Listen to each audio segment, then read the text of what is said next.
Hello friends, welcome back to my channel. আর আমি রিম্পা আজকে আবারও তোমাদের সামনে একটা মিনি ব্লগ নিয়ে চলে এসেছি। আর সবার প্রথমে বলে নিই, তোমরা যদি আমাকে ভালোবেসে থাকো পুরো ভিডিওটা কেউ স্কিপ না করে দেখবে। আর আমাকে ভালোবেসে থাকলে লাইক, কমেন্ট, শেয়ার আর ফলো আর সাবস্ক্রাইব করে দেবে। তো আজকে আমরা বেরিয়ে পড়েছি, রেডি হয়ে যাচ্ছি হলো একটু ঘুরু। তো দেখো, বাড়ি থেকে বেরিয়েছি, অটো ধরা হয়ে গেছে, হেঁটে হেঁটে শ্যামনগর স্টেশনে চলে আসলাম। আর টিকিট কাটার পর 1 নম্বর প্ল্যাটফর্মের আমরা দাঁড়িয়ে রয়েছি লিফটের সামনে। তো সোনা বায়না করলো হেঁটে হেঁটে সিঁড়ি ভেঙে উঠবে না, ও যাবে লিফট করে। তো লিফটে গিয়ে দাঁড়ালাম, লিফট আসলো, ভেতরে উঠেও পড়লাম। ওপরে উঠে ওভারব্রিজে দাঁড়িয়ে রয়েছি যে ট্রেন কোথায় দেবে। অনেকক্ষণ অ্যানাউন্স না হয় নেমে পড়লাম নিচে 2 নম্বর প্ল্যাটফর্মে। তো কিছুক্ষণ দাঁড়িয়ে রয়েছি।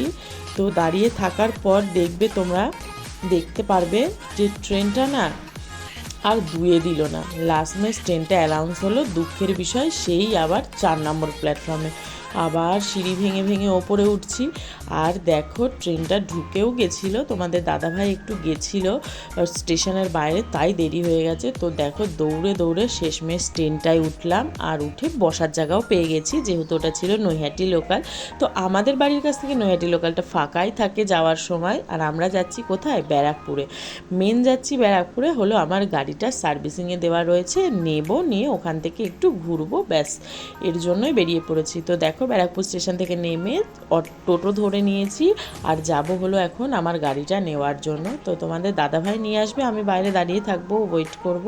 তো দেখো, গাড়িটা নেওয়াও হয়ে গেছে। আর এবার 3 জন মিলে বেরিয়ে পড়েছি ঘুরুর উদ্দেশ্যে। দেখি আজকে তোমাদের দাদাভাই আমাকে কোথায় নিয়ে যায়।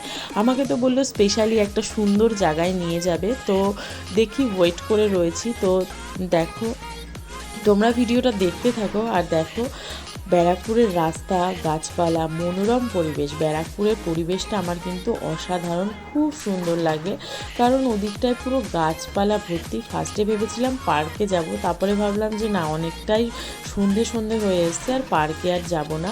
তো সেই কারণে আমি ডিসাইড করলাম, তোমার দাদাভাইকে বললাম যে চলো যে কোনো একটা গঙ্গার পাড়ে যাওয়া যাক, কারণ আমাদের ব্যারাকপুরে কিন্তু খুব সুন্দর গঙ্গার পাড় রয়েছে। তো তোমাদের দাদাভাই এই গঙ্গার পাড়টায় আমাকে নিয়ে এসেছে, কিন্তু বাট এটা আমি কোনোদিনও আসিনি যে এত সুন্দর। জানলে অনেক আগেই আসতাম, তোমাদের সামনে ভিডিও করতাম, দিতাম, কিন্তু সেই দিনকে দুঃখের বিষয় সন্ধ্যা হয়ে গেছিলো, তাই সেরকমভাবে ভিডিও করতে পারিনি। তাও যতটা দেখাচ্ছি, সত্যি তাই পরিবেশটা কিন্তু অসাধারণ। আর এই যে ইয়েটা করা রয়েছে, ব্রিজটা, সেটা কিন্তু গঙ্গার প্রায় মিডিল বরাবর। আর দারুণ, আর যা হাওয়া দিচ্ছিল, তো আমি তো খুব ভালো উপভোগ করলাম। তো তোমরাও পুরো ভিডিওটা দেখতে থাকো। আর দেখো, বাড়ি ফেরার সময় নিয়ে গেছিলো একটা পাঞ্জাবি মন্দিরে। তো এটা অনেকটা দেখো আমাদের যেমনি স্বর্ণ মন্দির সেরকমেরই ছোটোটা। তারপরে আর্মি ক্যাম্পের সামনে দিয়ে আসছিলাম, আর এই কামান্ডোটা, তো এটাও একটু ছোট্ট করে তুলে নিলাম। সব শেষমেশ আমরা দেখো রওনা দিয়েছি বাড়ি আসার উদ্দেশ্যে। আর সত্যি তাই, আমাদের রাস্তাগুলো এখন কি সুন্দর করে দিয়েছে, তাই না? তো দেখো, ভিডিওটা যদি তোমাদের ভালো লেগে থাকে, সকলে লাইক, কমেন্ট, শেয়ার। আর সকলকে জানাবো আমার অন্তর থেকে অনেক ভালোবাসা। সকলকে বাই।